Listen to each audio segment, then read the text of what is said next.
It's just a funny happenstance of historical flooding, but also the water is just slowly rising in this room, No. but up from the floor. So I can't do anything about it. It's coming up through the floorboards. I just have to wait till the rain is done. So everything's extra fakakta right now. Can I just say, I mean, not that the water thing is okay. So this is the show's called Dystopia tonight, and the whole concept of it was that a guy gets a chance to host his first show, but it's the end of the world. Mm-hmm. You know what I mean? So that's the only time he gets a break is some executive still wants to make a little cash before the comet hits, and he hires some poor schlub. And one of the episodes that I had written was that the studio was flooding, so every time they came back from commercial break, the water level was higher, and someone had died.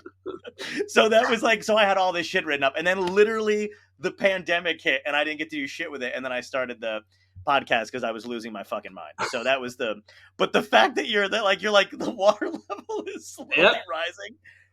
How high is the water, mama? It's getting there. It's getting there. Well, please, I don't want to lose you during the thing, so we'll make it before it starts to get any higher. We'll just wrap it up real quick. I don't want you to be on the air so. Anyway, when I started out, I just have two floaties.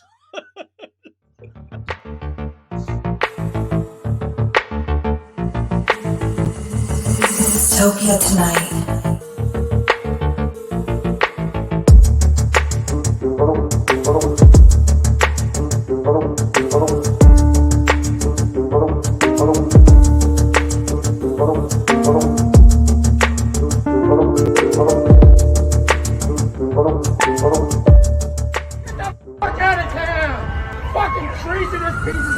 Dystopia tonight.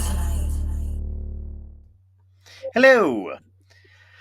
Welcome to the show, Sir Brendan Hunt, who has a new solo show from February 7th to the 10th in New York called The Movement You Need, and also the star and creator of Ted Lasso. Welcome to the show. Well, thank you for having me. And what a bouncy intro.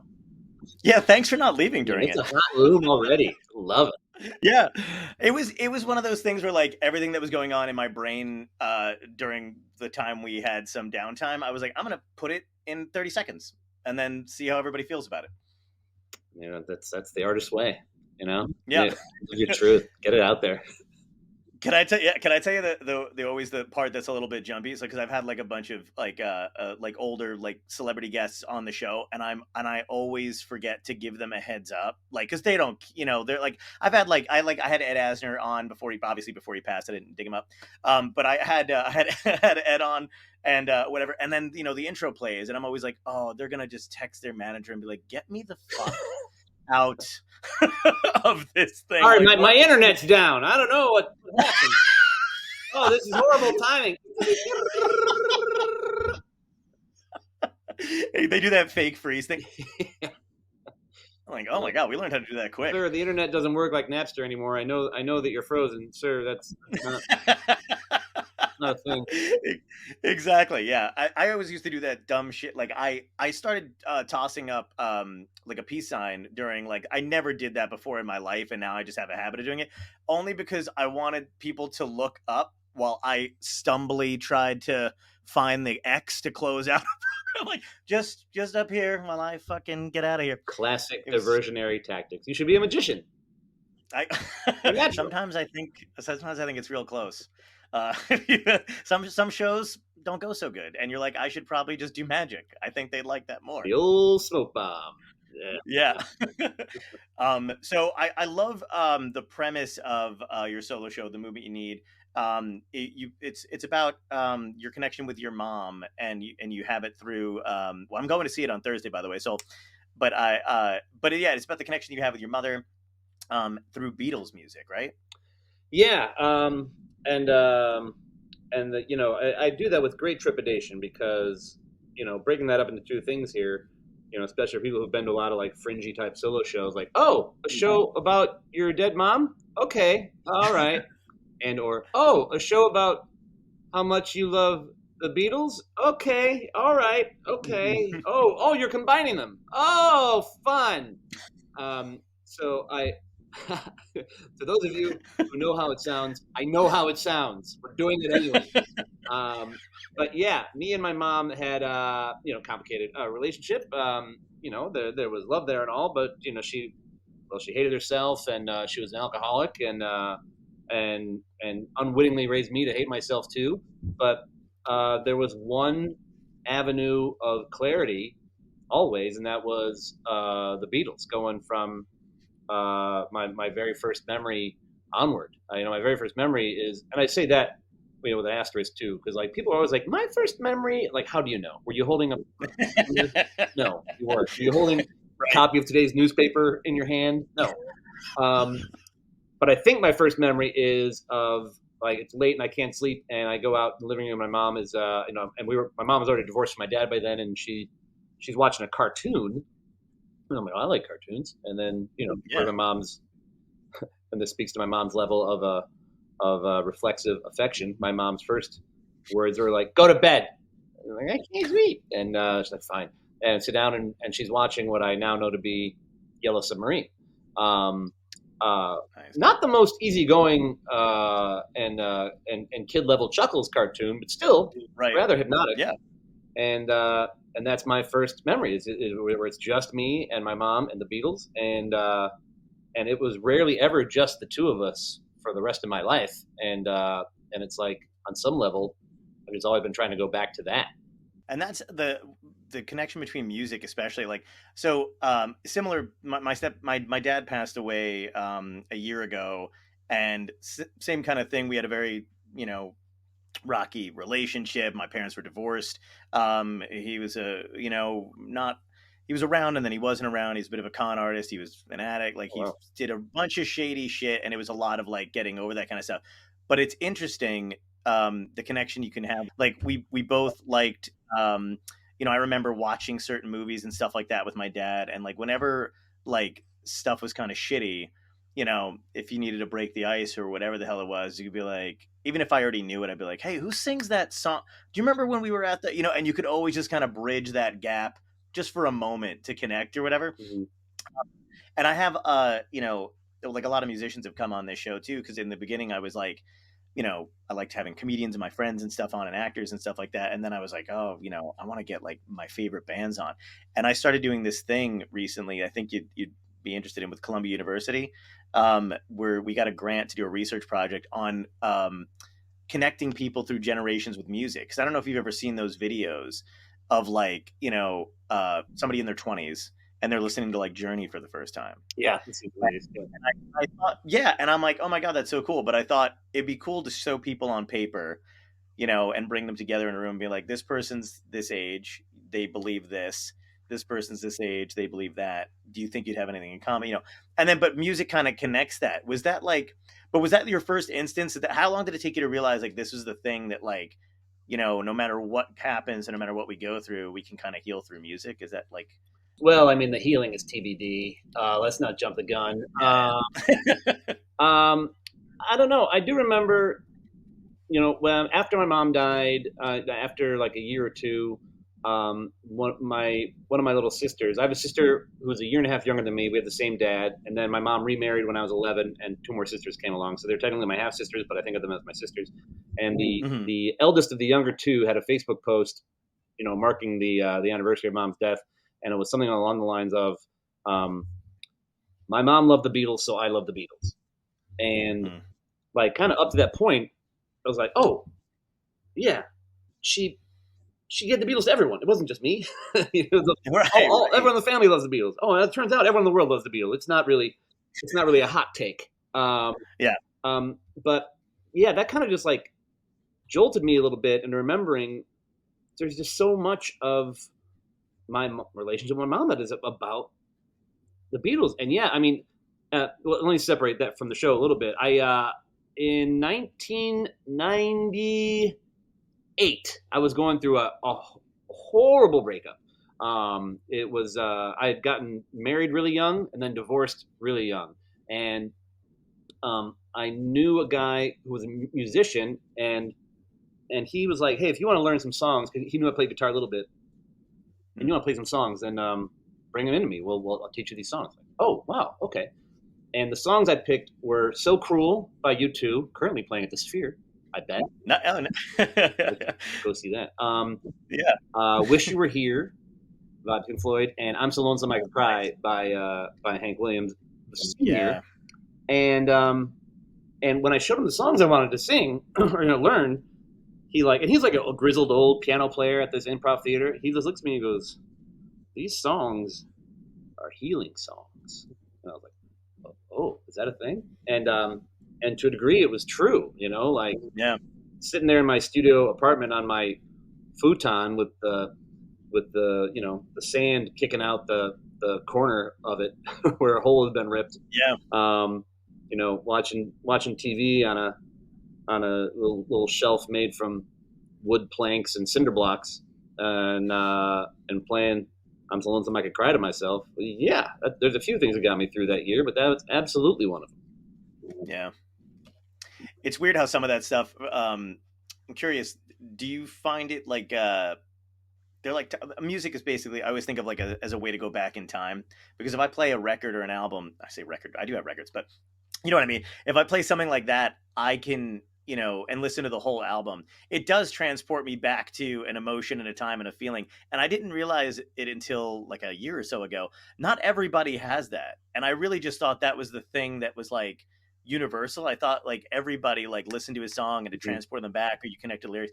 But people like don't always think that way I about think it. the people who don't have it yet, because I've been a music lover for a long time. My dad was a musician. He's the best guitar player I ever heard. My mom was not a musician, but she had incredible taste in music, and she had a great record collection. And we were delinquent from school a lot, so I did a lot of playing those records. And so it's not like I'm not a lover of music or anything, but for decades, people would say that thing. It was like, and then you hear a song and it takes you back. I'm like, fuck you! It does not take you back. It doesn't take me back to shit. In this moment, it's either good or it's bad. Don't try to pull some fucking 38 special ballads on me and make me feel like, oh, it was sophomore year. Like, fuck you. But now I'm realizing, oh fuck, they were right. They were right all along. They were right the whole time. Yeah.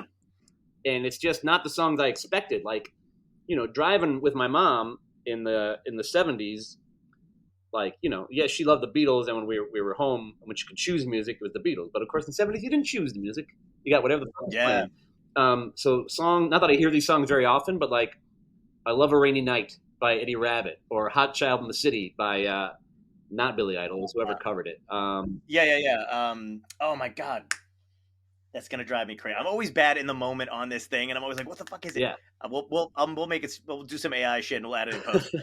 Those songs take me back there, And like, I lived in Amsterdam for a while, right after the sad period of divorce, which was a help of getting through that too. And like, there are certain, admittedly, objectively shitty Europop songs that just give me the best, warmest feeling, because I remember dancing to that at what would be one of the great times of my life. And you have to guard against it a little bit, and this is the 38 Special corollary, because like, the man is counting on your nostalgia.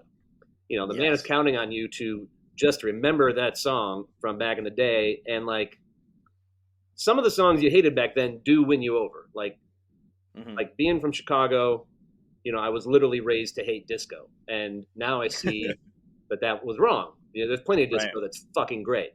But you have to draw a limit to it somewhere. With all due respect to these, to these artists who affected so many people, if I hear Toad the Wet Sprocket, I refuse. I refuse to nostalgia. I'm sorry. Toad the Wet Sprocket, and I know we said this on Ted Lasso, but I refuse it. Gin Blossoms, no, they're good. Congratulations on all your achievements. You're not for me. And I will not be worn down. Because like Journey, I used to fucking like Journey. Yeah. Oh, stop playing me Journey. But now I'm like, Steve Perry. It's a hell of a goddamn voice, it is, absolutely. As corporate and by the numbers as their music is, it's melodic and fucking good. I concede to you, Journey. Can I tell you something that just makes me laugh so hard? Two good friends with both those bands. I wish them the best. I can't, man. That got me so fucking good. But I remember that on Ted Lasso too.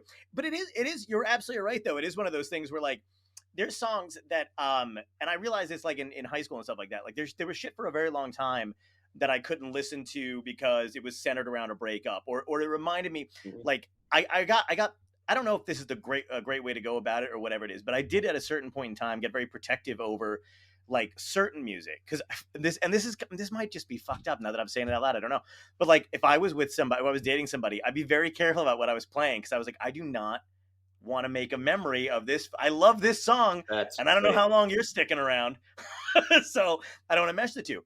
But then I also found that like, you know, if I couldn't listen to it right away, I would be able to tell if I was healing from something or over something, if I could hear that song and disconnect from whatever the trauma or whatever the thing was. So I'd be like, oh cool, I can now make this a new memory, or just look on it as like, yeah, I knew that guy and he was upset when he was listening to this, but you're okay now. Yeah, it doesn't It's have to weird. take you back to the pain. I had Yeah. something like that once. I'm going to look this up because I don't want to get the title of the song wrong. It's one of those song titles that sounds like another song title. But I'm going to check Oh. the artist first. But I remember one time it was like a new yes, it was a new love interest, and we're making out in her car, and it's like our first time making out, and the radio's on, and the radio plays "Let It Whip" by the Daz Band. That's when like whip it, baby, Yeah. baby, whip it all night, etc. And like I'm going through the making out. We're not going to stop, but in the back of my head, I'm like, I mean, it's maybe not what you would have put on the chalkboard when you're writing up a play Yeah. for "This Is Our Song." And Mhm. my head immediately goes to the to the like the organ that's going to play this as we're coming down the aisle. Like we had two more dates, but, but yeah, it's funny, especially when you're fucking a futurizer, and hopefully I'm not as much of a futurizer I used to be. Like, yeah, you have to Mhm. like guard these moments Yeah. against what your opinionated self at that time decrees to be unacceptable choices. Yeah, I remember at one point, after a couple, like, after you've had like several relationships, you're used to what's going on. You're kind of like getting into, like, okay, like we'll take it slow, whatever. And I remember this girl I was with was like, we should make a playlist to fuck to. And I was like, it better be shit you hate, because you do not, like, I'm telling you right now, it cannot be the good stuff. It is just, it's so you get so protective over it. She would not Uh, be out of place, by the way, to be like, okay, well then let's not fuck it all, John. Absolutely. And it's stuff that I've definitely had to get over, where I'm like, okay, man, roll the fucking dice. You might have, you're gonna have some good times, some bad times. There's gonna be shit that reminds you of stuff you hate. And I love the connection that you said, like your family also, when you realized you had that connection with your mom. Did you guys then bond over that? Was there like other connections of like, oh, okay, it's not just me and my mom and the Beatles. It's me and my mom and my my family and everybody else that shared it too. Did you guys connect on that level Oh through that? yeah, and we still do. My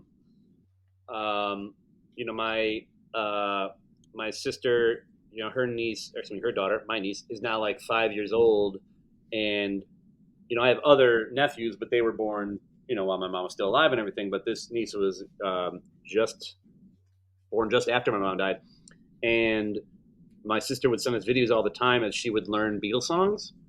Like once she could sing "Yellow Submarine," and not like perform it, but like Right. and it just my heart melts every time. Yeah. I like I I got into the Beatles enough, and like one part of the premise of the show is like me not realizing back then that part of why I got into the Beatles so much, besides their excellence that typically draws you in, Yeah. it's me trying to connect with mom. But like I went to a Beatle fan convention when I was like 11, just Hmm. me and a friend from school, on public transportation out to a hotel by the airport, and and it was like this world just blew me away of all this memorabilia and stuff. It was also a bit frightening because of Sure. what we all know to be the irrevocable dork factor of cons. But it's like Yeah. it's your dorks, and Yes. technically you're one of them because you're here, so it's fine. Absolutely. But I saw Help for the first time, and I didn't know that they had a movie for Help, and like and just on a projector and a fairly shitty print, but like, wow, Help is amazing. And then later, my mom got me the VHS of that as a Christmas present. And then a thing I'd forgotten about until they reminded me of it years later was I was kind of the head babysitter for my sisters for a long time, and now as a parent I realized, like, wait, I was in charge of 2 kids when I was like 15. What the fuck? What? And then having to put them both to bed at the same time. But I would sing them "You've Got to Hide Your Love Away" from Help, which is a very lullaby-ish melody, I guess. Like, not a very uplifting message for kids to hear, but that's fine. But I just would sing that to them, and I'd forgotten about it until years later when they reminded me. But it's still that we still see that as connection to mom too.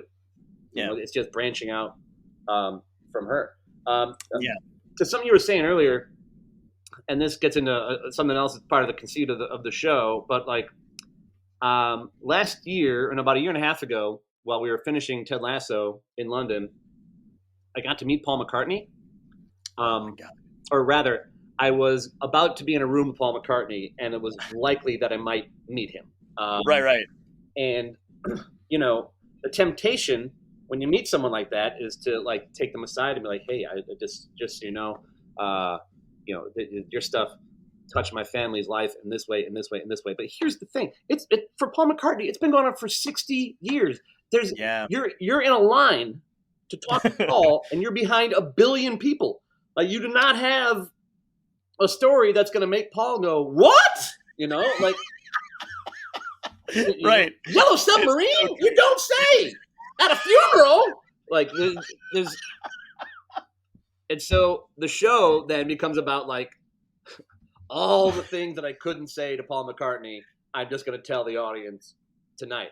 But that's so great. Poor Paul McCartney and it's everyone. It's Toad the Wet Sprocket too. Yes. And Jim Blythe. Yep. And I'm sure they're people with names, but like they are going to have people coming up to them every goddamn day. But like, oh my gosh, please, someone played.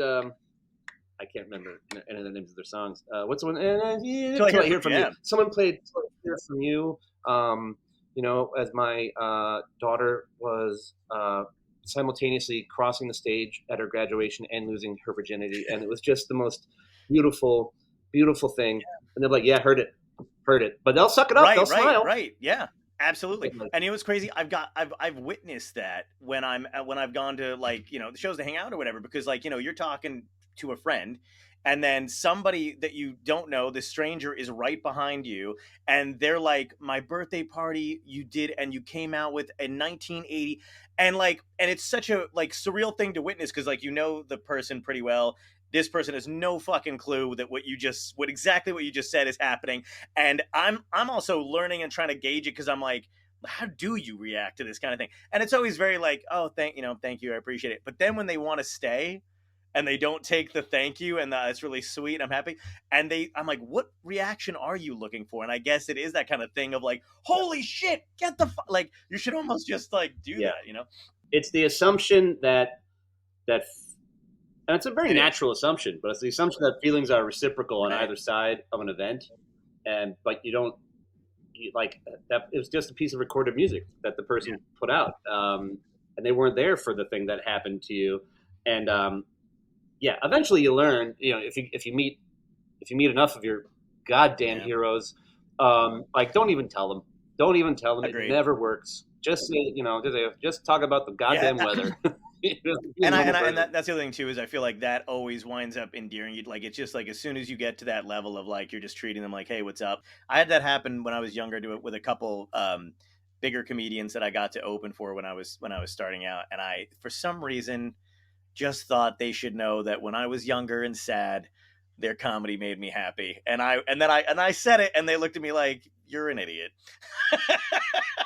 And especially with comedians, I'm a dude, I'm talking to another dude. They're not there. They're not ready to open up. Like, nobody gives a shit. And I wasn't even like, to their credit, kudos. You know what I mean? Cause I get it. And then, now I just, you just bond over regular shit or whatever it is. Not even that they were mean. It was just like, yeah, no, I don't know why I just said that either. So can we just Yeah, take this photo? and it's, as you said earlier, it's fine too if you're prepared to, like, you know, fucking Operation Dumbo drop that shit. You know, just like here's here's some emotions that you didn't expect or need. Right. I Yeah. needed to get that off my chest. Yeah. Fairly well. Then Exactly. And the other thing too is you're triggering probably like a fight or flight response too, because how many nut jobs are like, you're the reason why I live, and you're like, all right. Is there security or whatever? So yeah, I'm super careful of that. Are you good now with meeting people that like your heroes, stuff like that? I'm sure you've met a bunch of them, but like, do you get like nervous or you jaded about it now? I'm better now. You know, the Wellbutrin helps. But like, hell yeah, you know, I just have a long a long road behind me. You know, littered with the detritus of awkward celebrity meetings. And I just try to be more casual. It helps now. The unavoidable reality is like now more often than not they know who I am, so that takes a lot of the pressure off. And if I'm going to tell them, something that is, for lack of a better word, special or significant about me enjoying some of their work, I like. First of all, you don't come in hot with it. Nope. It's not your opener. It cannot be your opener. Nope. So I'll accept that I may not get a chance to tell them this thing that I have a burning arrow interest in telling them. Right. If I am going to tell it to them, I'm going to like find the right spot in conversation, and then go from there. Like a good example. I mean, I should tell fucking embarrassing ones too, but please. They still hurt my heart too much. But a good example now is I met, and again, this is all through Ted Lasso. None of this is supposed to happen to me, really. But I ran into Edgar Wright at a concert, Nice. and it's kind of against the like in the the green room or whatever, hanging out. It was a Run the Jewels concert. Congratulations, Killer Mike! Please get out of jail. Yeah, seriously. And eventually, it's just me and Edgar Wright leaning against the wall together. And I was like, "How do I say this? All right, I'm just gonna. All right, this is the moment. Edgar, I'm gonna spare you. I'm gonna spare you a list of all your great works and successes. But if I may spare a word for one scene in Spaced, like sure, like when they all take ecstasy and go to the club together, that's the best depiction of ecstasy I've ever seen on film. Like, because you hit the social aspect of it. Yeah. Where it's about, particularly that moment. I forget which character it is, and I even copped to that. I forget what character it is, but they're gone for a while, and then they come back, and everyone's like, ah, like that was the life for a while. I was like, oh, well, thank you. And then we had a little chat about that, and then we quickly moved on. Nice. Yeah. To something else. Yeah. God, but the bad ones, geez, gosh, just so many. And the thing is, they're all boring. Like the me fucking it up stories are all boring. Sure. So this is what I say in the show. I'm about to meet Paul McCartney. I don't want to fuck it up. I've had, I have a track record that is very unsuccessful, and I wish I could take some of them back. Like, oh, dang it, Jennifer Garner. And then some, it's like, oh, John Hamm. I'll live. It's fine. It's fine. Can I tell you one that happened to me with Dave Grohl? Please. With David Blaine? Dave Grohl. Dave Grohl. Okay. Yeah. So I lived in LA for a couple years. I'm doing this comedy club that I think was still somewhat relatively newish for a comedy club. It's in Burbank. It's called Flappers. So I do that or whatever. And Dave Grohl is in the audience. I don't know who he was there to see. I don't know why he was at Flap. I mean, kudos to Flappers, good club, but still, I was like, why is he here? So I'm fucking psyched, right? So I'm just like, I'm screw this. I'm going to go up to him. I'm going to talk to him. I just did my thing, blah, blah, blah. And he couldn't have been nicer, but he's in the audience after everybody chills out. I walk back into the main room, and he sees, he's so cool that he already sees that I'm like coming up to whatever. He knows I was doing a thing. turns around, he's like, hey man, like, great set, blah, blah, blah. And I'm like, oh dude, like so nice to meet you, whatever. And for some reason in my brain, thought this would endear him to me. I went, my mom loves your music. Not me. Not I've been a fan for fucking ever. I just went, which is true, by the way. She loves that dude. Like, he can do no fucking wrong. It's like, whatever. But I said that, and he just went, your mom, huh? Like, and I do look like, and I went, me too, and whatever. And he goes, do you want a picture? You want to send it to your mom? I'm like, I just went, yeah, if I could do that, it'd be kind of cool. He like took the photo, but your mom, I was like, could you be any less cool? Like, yeah, I had a similar exchange with the great Rachel Dratch. Now I'm from Chicago. I used to see Second City all the time. I missed a lot of the Rachel Dratch era because I was in college. But I saw like her last show and everything, and so she's gosh, I haven't checked, but she's not that much older than me. 4 years, 5 years, I don't know. Mm-hmm. Or we're the same age, frankly. But I met her once at a bar in LA, and she's wearing a Ramones shirt. Nice. And like it's a bunch of friends hanging out a little bit, and then I'm on my way out, and as I'm going, Rachel's by the door, and like, oh, Rachel, who like, it's fucking Rachel Dratch. She's the greatest. Yeah. Rachel, really great to meet you, and love the shirt. My mom loves the Ramones. And there's like just a frozen moment. There's a frozen moment. And I go, and so do I. And I continue on my way out. Oh my God. Amazing. I'm so but like the fucking, deconstruction of that with you and Grohl too is like, it feels like an even bigger compliment. Like, what care you that I enjoy your work? Exactly. But you've reached my difficult to reach parents. That's exactly that. Thank you. That was my point. I was like, bridging gaps. Look at this. Yeah. It's all connected. But it doesn't sound like that. Nope. It sounds like you're a nut. And she's single. Fuck.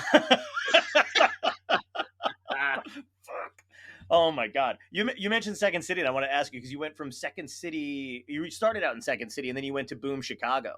And like, I know there's like, I don't know too much about like the sketch comedy world, but I do like, is it the same as like, because I took an acting class, not to brag, but I took two. I took a Meisner class, and then I took another one, and that was just cheaper probably, but they were different, like they didn't like one like the other. Was it like that going from Second City to Boom Chicago? Were there different, how does that work? Like, is there different techniques, or like, what did you learn between the two?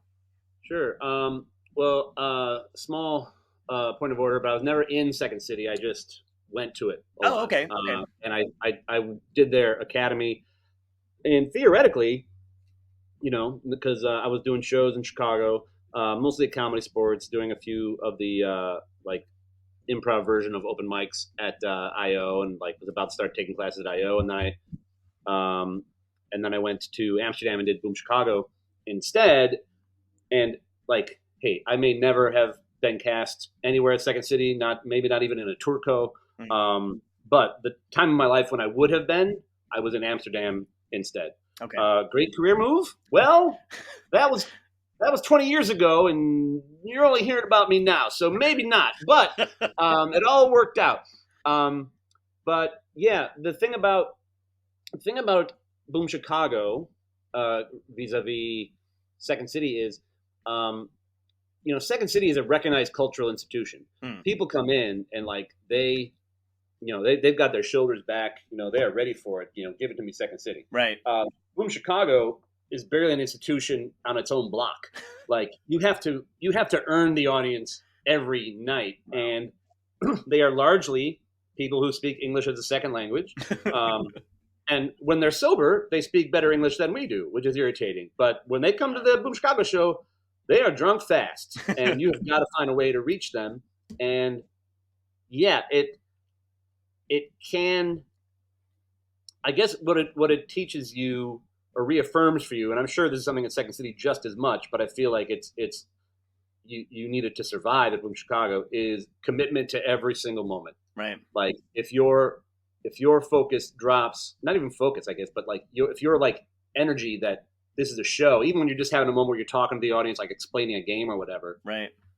That explanation has to be entertaining. and the Yeah. people behind you have to be focused on you as well, because if they're chatting with each other, they break the spell. Like it's just about collective show integrity, not just character integrity or joke integrity Right. at every single moment, and that's valuable in Yeah, its way. absolutely.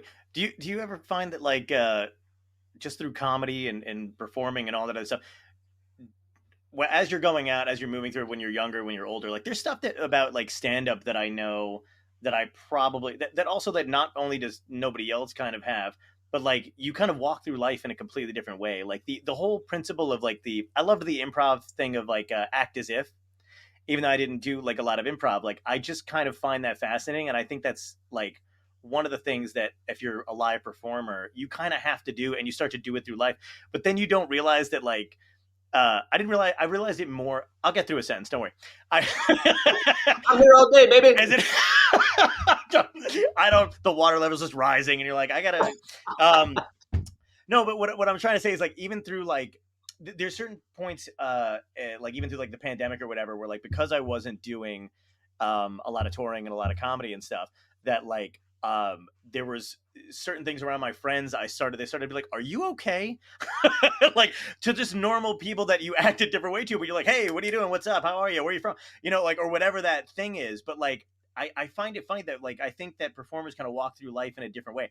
Does it ever get you into like any kind of trouble? Does it ever get to take over where like your family is like, dude, like, what are you doing? You know what I mean? You know what I'm saying? Like, there's just this moments of like ridiculous confidence that you have, and and the people around you sometimes are like, we can't do that. You know what I mean? Like, I'm trying to think of like an example of just like getting into like if somebody's like, well, I'm sure for the Ted Lasso thing helps with restaurants, but sometimes I just like have no problem walking up to like strangers or a situation where I'm like, hey, can we just all get in for free?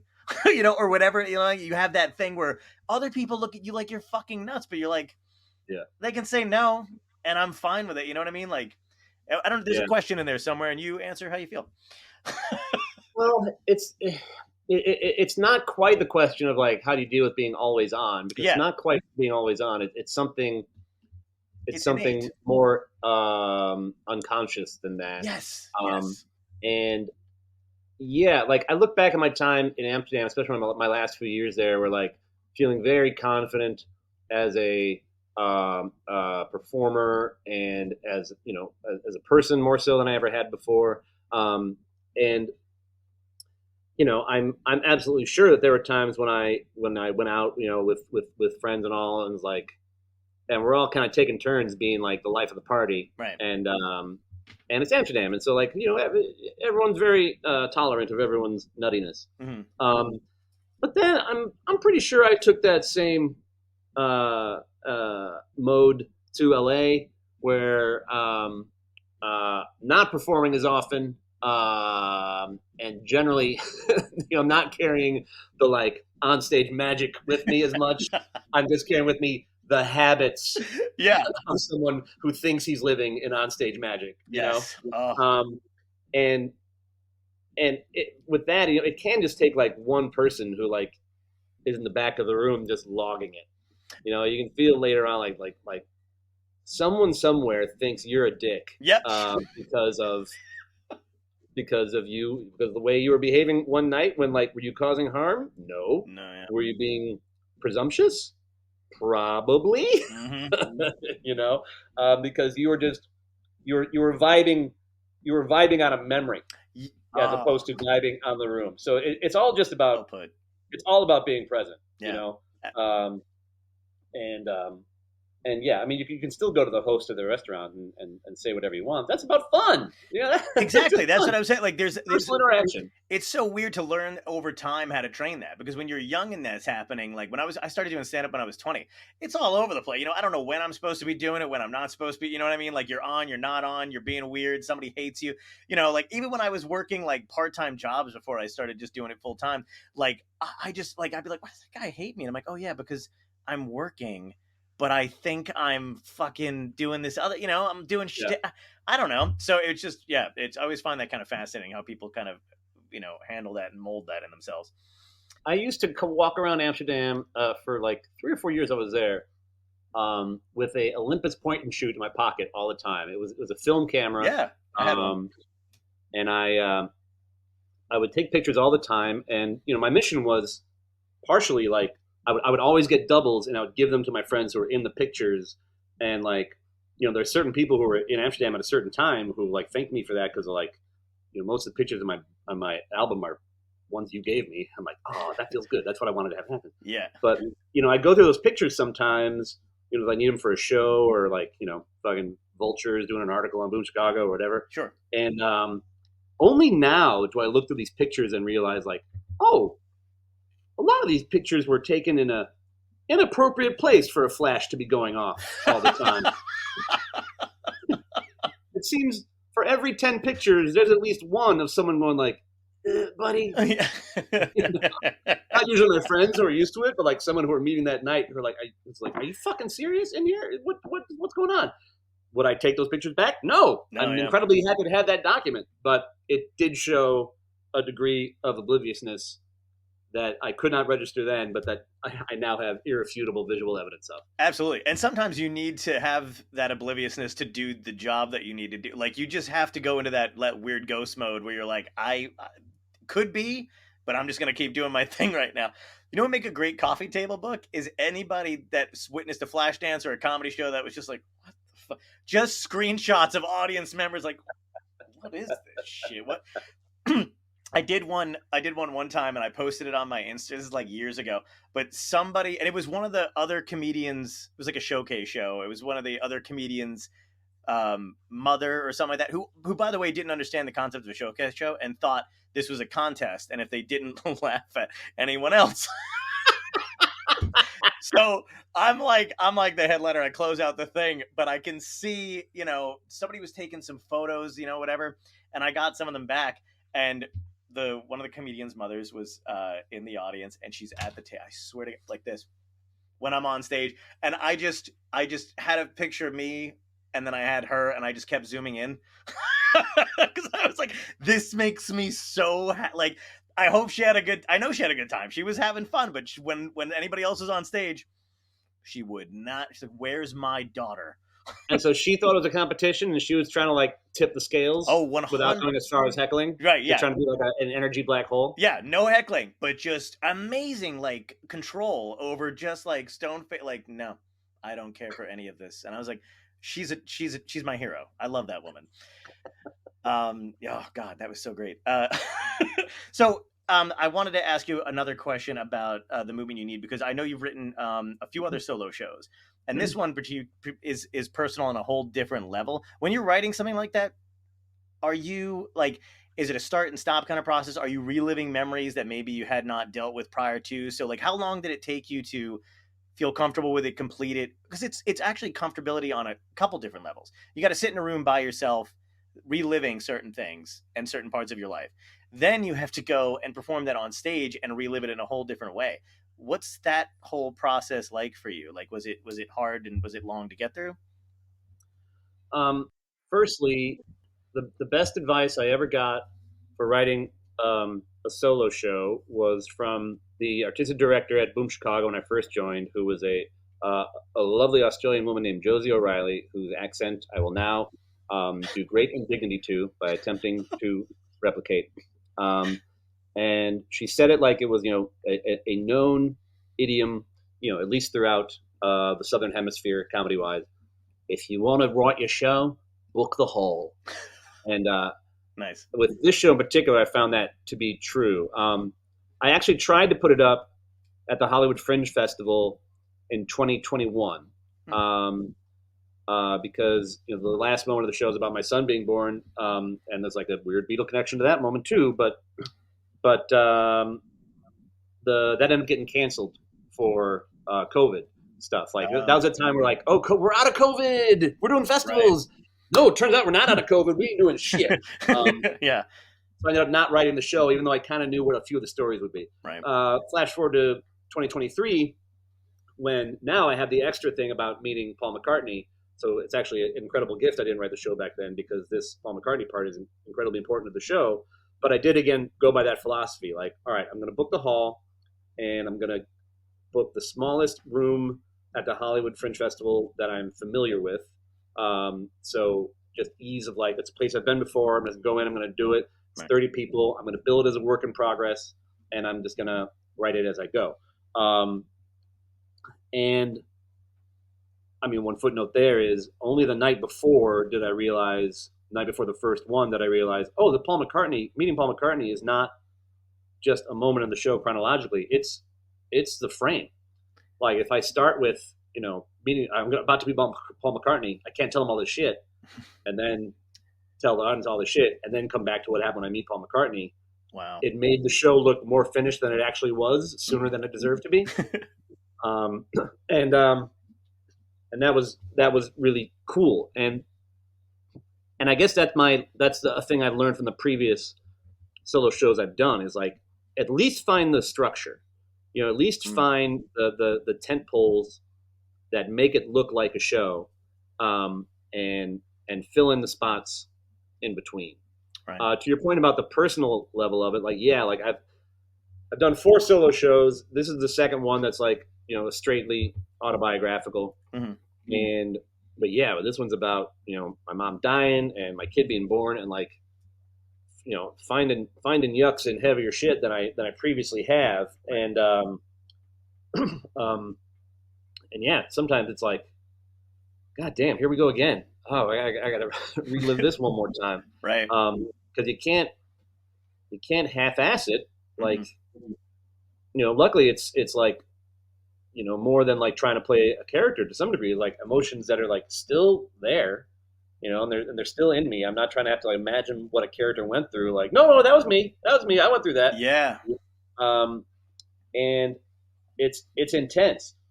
Like that same Fringe Festival where I was doing this show as a work in progress, I was remounting my first solo show, which is called 5 Years in Amsterdam, which is about my 5 years in Amsterdam. And that one is much more of a like, sex, drugs, rock and roll kind of tale. Right.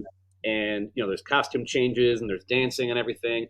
And so I just had one night where I scheduled the 2 back to back. Last night of the festival, like, I'm going to do both. Nice. And that'll be a fun double header. I'm like, well, clearly I got to do the new show that is just me talking first, and then the crazy hootenanny afterwards. Because that's, otherwise I'd be too tired. I am so drained from doing this show where I just talk about my mom and the Beatles. Right. That was very nearly a disastrous decision. Like, wow. It's like, fucking A, it takes a lot out of me. And, it'll be a little bit less every time. But yeah, it's a bear emotionally. It just is. But yeah, I just feel compelled to do it. Are you good at talking about that kind of stuff in your personal, like if you're going through it, how good are you at reaching out to like friends and family at that point, or does it take some egging on to get you to like be like, oh man, this is hitting me hard? Yeah, I guess it's contextual and kind of depends on what kind of thing it is. I mean, certainly, like I talk on the show about a time when my mom's drinking had gotten bad enough that we, the family tried to have an intervention for her, which was not all that successful.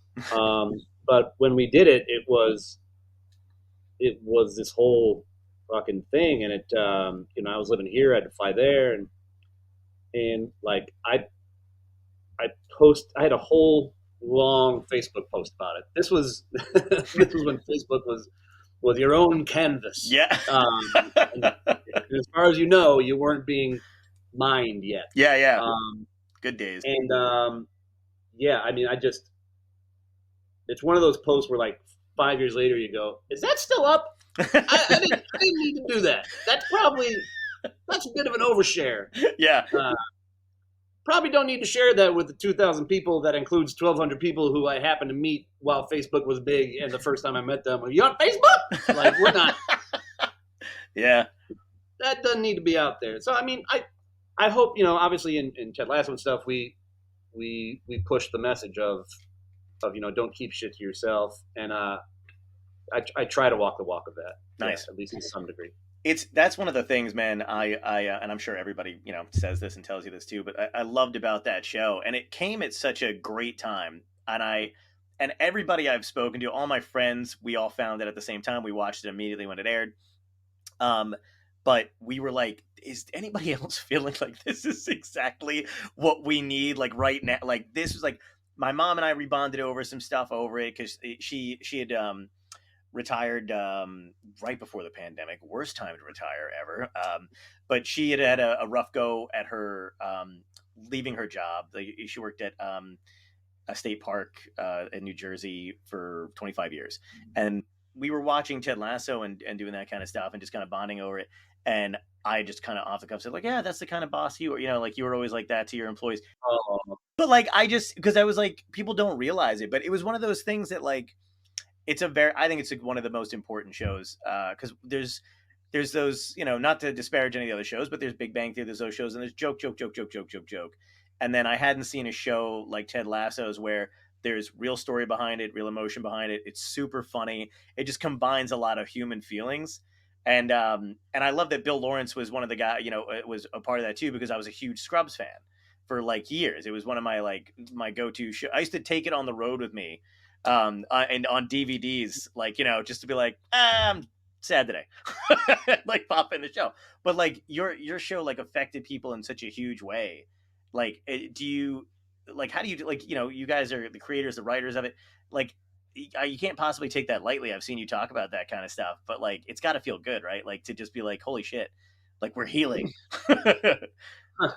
Um, it's just a strange thing, I mean, it's obviously not something you're ever setting out to do. You're just trying to make a comedy that you feel good about. And I've said this before, but like, we didn't know anyone was going to watch it. It was going to go out on a streaming platform that didn't exist. And for it to come back to us in this way that is, more than, I laugh my tits off or anything, Right. is, yeah, I mean, it can't not be humbled by it, and particularly when people talk about it with, how it's helped connect them to family members, both, Right. From usually adult children to their parents, or for parents to their, often troubled teens, like, where they have like, we can't watch anything together except this. Yeah. Like, oof, and I've had people talk about, and like, it's always meaningful, even if it's a stranger. But I've had this happen also with like some people who like, whose work I respect, where they're like, yeah, it's, and that's a story about like a parent, on, if not necessarily a deathbed, like at least in the hospital for a long time, like going through chemo or whatever. And like, yeah, one of the things that got us through was watching y'all shows. Like, oh my Yeah. god,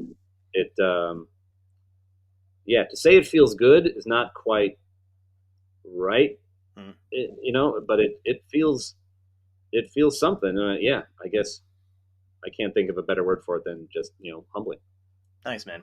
Yeah, was it like a natural progression? Because all the characters and stuff, that's another thing too, man. Everybody, like, it's also one of the few shows that like I was not disappointed in the end. Like, you say for 8 years of Game of Thrones, and then they're like, I can't watch the fucking 8th season. You know what I mean? Like, where something just crushes. You're like, do you guys know your characters? Like, like what is going on? But like, that was another thing too. Like, how was that writing process? Did you guys always have in mind like these great character arcs? Because everybody has a great character arc. It's kind of like ridiculously envious. Even when I talk to like other writers who are doing stuff like that, they're like, those guys fucking knew what they were doing. But really, like, everybody wraps up like beautifully. They, yeah. I mean, did it come from personal experiences? Are you guys all pouring in like, your heart and souls into this kind of thing? Because it just, how did the fuck does that happen? I mean, it's sort of been overstated out there, the degree to which we knew what we were doing. Like, there were certain tentpole things that were like, all right, well, and then this is going to be the end, and like, it's the luck of the show when we were first, after we'd done 2 rounds of the commercials, and we were starting to think about like, all right, could this be something else? Like, we just had the office of the model of the UK office in our head. Yeah. So like 6 episodes of movie, that'll be plenty from this incredibly thin idea that we're talking about. So we always saw it, in these sort of 3 parts, and it just so happens those parts became, 34 episodes instead of 12 in a movie. But yeah, it would be overstating it to say we knew everything. I mean, over the years, people coming in and showing us what the characters really are by the way they portray them makes you go like, oh shit, okay, well, hold on, and yeah, you have to not only take in what people are doing, but let it change your direction, and Right. and let it become meaningful, not just a new, like, I don't know, chevron on the shirt, so to speak, some kind of Right. detail. Part of that's being from the improv background that we are, particularly me and Jason and Joe Kelly, like Right. an improv show, if something that gets said early on can have huge impact later, and that is true regardless of what the structure is. Be it a 30-minute improv show or a 20-hour sports movie. Right. There's a thing you said earlier, and once it's been said, it can be mined. It can grow into something. So I don't know. I'm kind of babbling here, but it's always just as much about looking back to what you've done already as it is to looking forward, because the stuff you did at the beginning can often show up at the end, and it can do so in ways that surprise you if you turn yourself that way. Yeah, man. Was there anything that you didn't get to do that you wanted to do with the character? I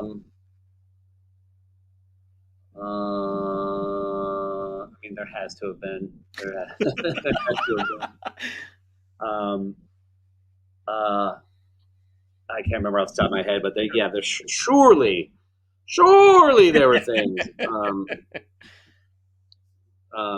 Yeah, no, certainly we absolutely liked where everything ended. Yeah. But there had to be stuff. I mean, I can't complain at all. Like, the Beard After Hours episode was such a last minute addition in the writers' room. When Apple and Warner Brothers were like, "Okay, you're picked up. Also, 2 more episodes now." Start pilot. What do we got? So I got far more of a walk with my character than I ever could have asked for. So no complaints here. That's great, man. Yeah, that episode was so much fun. That was hilarious. Just getting an inside look. I was like, this is just genius, and looked like fun. I was like, I would probably one night I'd love to experience that, and probably never again. That would be my. I'm not as wild as Coach Beer, but I was like, I feel like for a night, if you live through it, what a great story. That'd be amazing. Yeah, and I just love the implication that that's every night.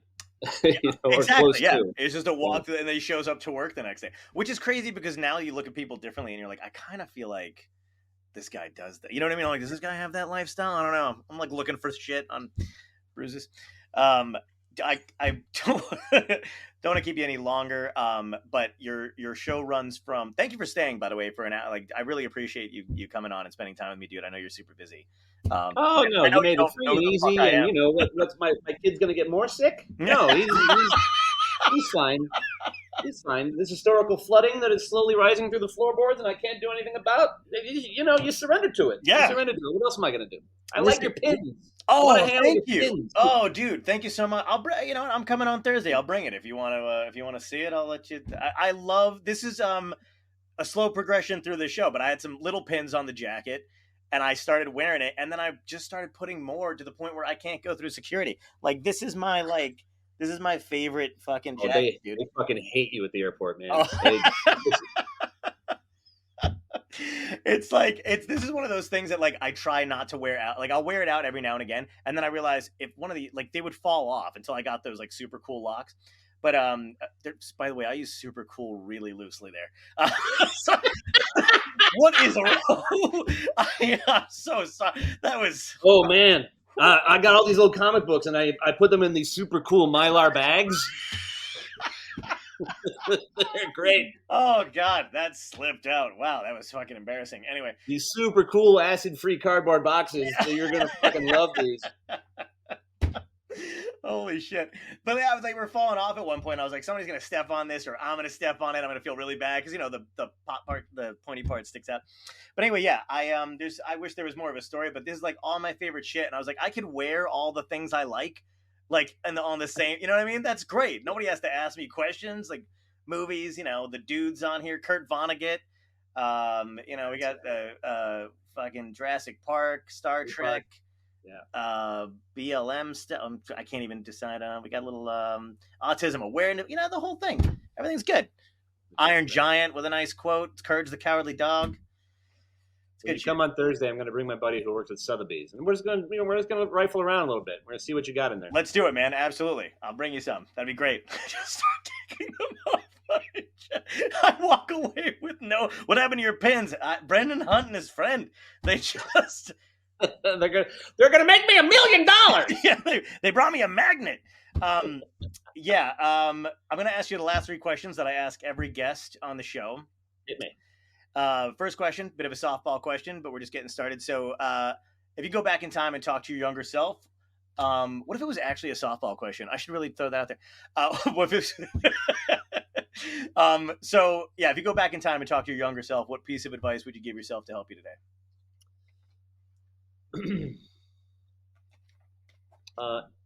It's possible that the way you feel about yourself and how negatively you feel about yourself is just because of things people have said to you, and that you're not actually the person you think you are. Wow. That is fucking beautiful, dude. Love that. Second question is, what had to end in your life, good or bad, that led you to where you are today?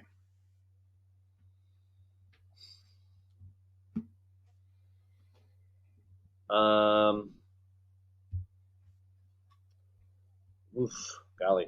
I had to leave Amsterdam. I had to leave Amsterdam because, it was a time in my life. I grew up into like my final form, I think, for the most part. It's the best place to live that I know of. But I was never going to really learn the language, which means you're some foreign guy, and that puts a big ceiling on what you can do, career wise or artistically. So it was like, I love this place, but I think I got more I got to do. So I think I got to go, and that was hard but correct. Yeah, and those are hard things to do. To make those kind of moves, it's crazy. People don't realize how scary that is. Like, you're abandoning your comfort zone. Yeah. And the last question ties into the theme of the show. So, if this was a genuine dystopia, more so than it is now, and you woke up the next day, found that it was the end for everybody, you had 24 hours left, what do you think would be the final straw? Do you think it's going to be something ridiculous, aliens or zombies, or do you think a political collapse? Think it's going to be a comet? And how are you going out? What's going to be your epic death? You're fighting your way out. You know what I mean? Like, how are you getting out of there? How are you going to go? Yeah, I think it's just going to be the internet going out. The internet going out is all it's going to take. Yeah. We're going to snap that toothpick like that, and the whole thing's going to come down. Like, what's the temperature out? We have no way of knowing. How do I get to the places I have to go? They're literally impossible to find out. So I would just gather the family around and start playing records. Nice. Start playing records, our analog records, and just keep the poison injectables handy, so they don't have to watch their parents die. Yeah, that's smart. Wait, what song are you going out to? What do you think's the last thing you're going to flip playing? Oh gosh, if I get to choose, then Yellow Submarine, man. Yellow Submarine. Put the kids out in a jolly mood. Dude, you're amazing, man. Thank you so much for doing this. February 7th through the 10th, the SOHO Playhouse. I will see you on Thursday. I can't wait to see you, man.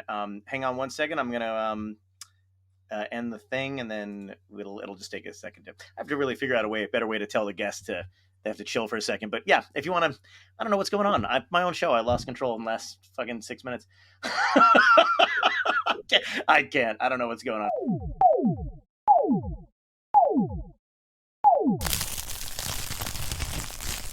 Dystopia tonight.